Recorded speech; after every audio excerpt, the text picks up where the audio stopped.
Hello everyone. So let's continue with whatever we have completed in the last lesson. So we will be continuing menstruation with the help of this diagram. So from this diagram what you have to understand, this much part talks about uterus, this much portion is the changes which takes place in the ovary, and this much is the level of hormone which is secreted by the pituitary gland. So what does this lowermost portion indicate? The uterus. You can see whatever is made here in this way, this is the wall of uterus. Uterine wall development. Somewhere it is thin, somewhere it is getting thick, somewhere it get ruptured. So that is the uterine wall changes. So what about this area which consists of these two lines indicate ovarian hormones. Which are the ovarian hormones? Estrogen and progesterone. Above this in the same way, so these two things are in the ovary, right? Now this is the developing follicle. So this area indicate whatever changes happens in the ovary. So you have to be very careful here. See, both these events indicates related to the ovary, but this indicate the ovarian hormones and this indicate the changes which it takes place in the ovary, right? The changes. So you can see the follicles are developing, corpus luteum is forming, right? All those things are happened here, right? Which is shown here. And what about here? Here you will see how the FSH, see this pink color line indicate FSH and this blue one indicate the luteinizing hormone. So from this single diagram we will be seeing at a time what happens, how much hormone is produced by our pituitary gland. In response to that, what changes happens in our ovary, what changes happens in our uterus. So without wasting time, let's get started. If you have studied the previous, if you have watched the previous one and you understood that, only then you are going to understand this particular chart, right? So let's see here. In this uterine event, we know which are the phases of menstruation. You can see these numbers are given 1, 3, 5, 7. These all indicate the time period of the menstruation. That means these are the day. First day, second day, third day, that way, right? It has taken till here the 29th day. Let's take it hypothetically, right? It can vary from 29 to 28 to 35, right? So the first phase is menstruation. During menstruation what happens? There will be menses and all, right? So we have to start from this phase so that it will be easy, because we will come back from here to the first phase again. So how many phases are there for menstruation? Menstrual cycle, not menstruation. Menstrual cycle, first phase is menstrual phase. Second one is follicular phase. So follicular phase is also termed as proliferative phase. What is proliferative? You know, multiplication, increasing or spreading, right? So it is getting proliferated. It is going to increase something in mass or in weight or whatever it is. Luteal phase is the third phase where the corpus luteum is going to secrete the hormone called progesterone. So we call this phase as secretory phase. Now after this luteal phase, what will be there? This phase will continue. So this is going to be again the menstrual phase of the next month or the next cycle. You can see here it is again day 1. So which is similar to this day 1. This and this portion is same. This line indicate completion of one cycle, and then this is the menstrual phase, and again the next cycle will start. So this much happens. So the phase is written here. Days can vary here and there. So you can refer your NCERT text for, just refer the date or days, how many days for each phases. Refer from NCERT textbook. From sources to source, the number of days varies. Now just understand one thing. Which hormone is secreted by this pituitary gland? One is FSH and one is LH. So you can understand follicular hormone is little lowering here. Why? As I already told you, when these follicles, see these are the developing follicle, when these follicles are smaller, there is no need of that much follicular stimulating hormones. As the follicular stimulating hormone means follicles are developing, the amount of this follicular stimulating hormone also increases. Here it is smaller one. From the previous cycle it was high. So you can see here it was higher. This pink line was high because this was the end of the cycle. From the end we have to start with a new cycle. So when the cycle is new, there will be little follicular stimulating hormone towards the end of this next cycle again. So you have to understand this as a cycle. When it comes here, again the event will start from here. So from this here it is clear that this pink line which indicate FSH, follicular stimulating hormone, was high there. Beginning of the cycle it is going to be less, and luteinizing hormone is not going to show much variation, it goes there.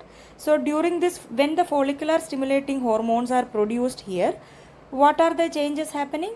When the follicular stimulating hormone is very less, so many changes will happen. One is menstruation, which happens in the uterine wall. Same time, estrogen is not going to show much changes, right? Because follicular stimulating hormone is less.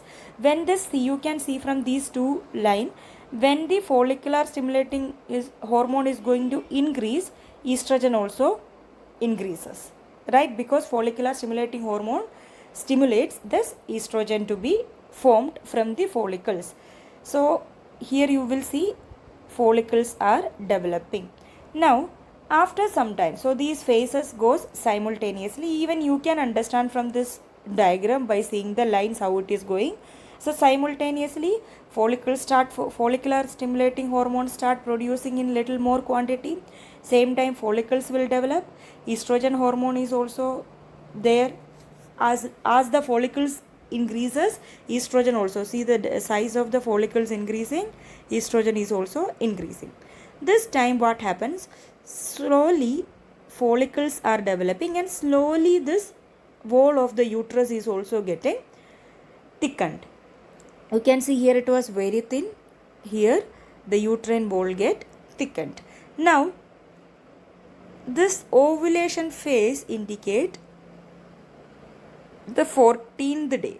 Now if you look at here, this luteinizing hormone is at the peak. We call this as LH surge. LH surge indicate that the maximum level of luteinizing hormone at which ovulation takes place. Once the, see, you can see here it is around 14, between 13 to 15, that means approximately somewhere in the 14th day, right, ovulation takes place. When at the time ovulation takes place, estrogen was also more. Why? Because it has reached up to the Graafian follicle, it is matured, more follicular cells, more estrogen is produced. Now when there is ovulation, what happens? This structure is converted into corpus luteum. You cannot see any follicular cells here, right? As a result, estrogen is going to decrease slowly. Estrogen is going to decrease slowly, right? Now corpus luteum is going to secrete the hormone progesterone. As a result, this wall is going to be more thicker and thicker again. Now what is the function of this corpus luteum? To produce progesterone. What is the function of progesterone? To maintain pregnancy. How it maintain pregnancy? Instead we can say it will maintain the thick wall of this uterus. Now see, this was thick walled. This thickening is maintained by the hormone produced by these corpus luteum. Which hormone it is? This red one. You can see it is in the peak. This red one is in the peak because that is progesterone. So where is the progesterone hormone? Can you see? This till here, see, progesterone was not at all rising. Once the corpus luteum is formed, progesterone start rising. As a result, more development of the uterine wall, it will be maintained. Now you can see corpus luteum start regressing or degenerating. It is getting slower day by day. As a result, you will see progesterone level decreases. When the progesterone level decreases, uterine wall cannot be maintained. As a result, what happens? There will be new menstrual cycle. Shedding of this one will be there. So when there is progesterone was more development of uterine wall. When the corpus luteum was there in a fully developed way or just after ovulation, corpus luteum is active, progesterone is active. As a result, uterine wall is also thickened. Now when the corpus luteum is regressing or smaller, as a result you can see this hormone reducing and the wall cannot maintain for longer period of time. See, I told you progesterone helps in pregnancy. How it helps in pregnancy? By maintaining the wall of the uterus. Suppose there is no pregnancy, No need to maintain the wall of the uterus. As a result, menstruation takes place. Now all these changes will start from here. So hope this is clear.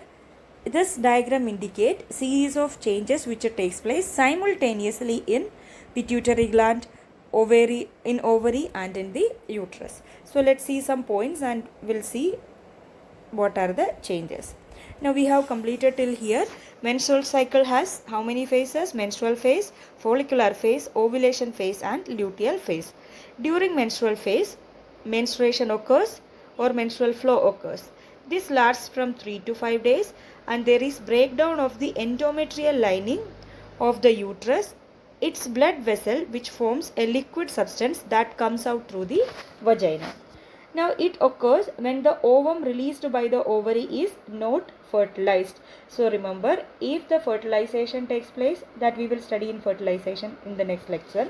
But still you listen, if the fertilization is there, no menstruation will be there. See, if no fertilization, there will be menstruation. But if there is fertilization, there will be pregnancy instead of menstruation. One can possess any one of these, either menstruation or else pregnancy. Both cannot occur simultaneously. Why? Because during menstruation what happens? Uterine wall shed off and it comes out through the vagina as menstruation, right? During menstrual cycle this happens. If pregnancy is there, why to shed the uterine wall? The wall has to be thick enough to hold the growing baby. So there will not be any shedding of the uterine wall and there will not be menstruation. Lack of menstruation may indicate pregnancy. Menstruation may also be affected due to the stress, poor diet, poor health and all. Now the second phase is follicular phase. During this phase, follicle get matured. It will be converted into primary, will be converted into secondary, tertiary, then right, all these development will take place. The primary follicle in the ovary grow to form fully mature Graafian follicle. I have told you in that ovary, right? From this much development will take place. From the primary follicle till the Graafian follicle will take place. That development takes place in the follicular phase. The endometrium of the uterus regenerates through proliferation. Regenerate means it regrows. Because in the menstrual phase what happened? It shed. Here you see endometrial line breakdown. Now in the follicular phase it will regenerate by proliferation or by division. Now these changes in the ovary and uterus are induced by ovarian hormones and luteinizing hormones. See, which are all these changes are by ovarian hormones. Which are the ovarian hormones? The ovarian hormones are estrogen and progesterone. Apart from that, there will be luteinizing hormone and the follicle stimulating hormone. Now see, the levels of gonadotropin increases through the follicular phase. Now increased level of luteinizing hormone and FSH stimulate follicular development. They also stimulate the secretion of estrogen by the growing follicles. Next phase is ovulatory phase or ovulation. This is the phase of release of ovum from the ovary. The levels of LH and FSH reach at their peak at the mid-cycle around the 14th day. I told you LS surge what it is, right? Now see, the rapid increase in the LH in the mid-cycle leading to the maximum LH level, and that is what we call LH surge. In a cycle where the maximum luteinizing hormone is produced, we call it as LH surge. This induces the rupture of the Graafian follicle and thereby releases the ovum, which means LH surge indirectly leads to the or directly leads to the ovulation from the Graafian follicle. What is ovulation? The process by which ovum is released by the mature Graafian follicle from the ovary. It is a result of LH surge which occurs mid-cycle around the 14th day. Then the last phase is luteal phase. This is the phase of formation of corpus luteum. The remaining part of the Graafian follicle after ovulation forms the corpus luteum. We know what is corpus luteum, that is formed from the ruptured Graafian follicle. What is the function of corpus luteum? To produce large amount of progesterone which is required for the maintenance of the endometrium, right? Corpus luteum produce progesterone which helps in the maintenance of endometrium. Why the endometrium need to be maintained? For the maintenance of the pregnancy if it is fertilized. So when the function of the progesterone is asked, you can write in two way: maintenance of endometrium and maintenance of the pregnancy if fertilization takes place. If you are writing the function as the maintenance of the pregnancy, you have to include this term also, to maintenance of the pregnancy if fertilization takes place. Otherwise the function is to maintain endometrium. Both are same but different statement, right? The endometrium is necessary for the implantation of the fertilized ovum and other events of the pregnancy. Same thing, right? During pregnancy, all events of menstrual cycle stops and there is no menstruation. In the absence of pregnancy, the corpus luteum degenerate. This causes breakdown of the endometrium and leading to the menstruation and this starting the new cycle. The same thing we have told here. Now there is one more diagram which I have given. No need to learn it for the purpose of examination. Just you can understand. It's a funny way it is given here. See the pituitary hormone when it is released. Here only indicating follicular and luteal phase. You can see these follicles are developing. Now the follicles, see, you can look at this follicle, how the phase is. During this time estrogen will be there. Look at this LH. This is the LH surge. During that, see, this LH is hitting on Graafian follicle. During that force, what happens? Ovulation takes place. Remaining become the progesterone. Means corpus luteum to secrete the progesterone. Now the corpus luteum, look here, the corpus luteum is so happy. Later you see the face. It leads to menstruation. This is just a funny image. Note for the purpose of drawing in examination, just for you to understand. See the time period and everything is given here. Development also. So what you have to learn? All the points. Those points are related to this diagram. You have to learn the diagram. Whatever explanation is given here is based on this diagram. And no need to learn this also, because this is for the purpose of understanding the series of changes it is given. So when the menstruation is asked, don't draw this diagram. You need to draw this diagram. Right? Hope this is clear. This diagram is for when the question is asked to draw the diagram of ovary. So if the question is only related to menstruation, you need to draw this diagram, very important, and all these things has to be there. Each line whatever is given related to hormone, you have to be very careful. So when you draw the diagram, first start making these lines first and these lines, and make sure that you know all these line what it indicates, right? Thank you for watching. In the next lesson we will cover the process of fertilization, where it will be little more clear why there is no menstruation during pregnancy and all, right? And we will simultaneously we will study the development of the fetus also. Thank you so much for watching.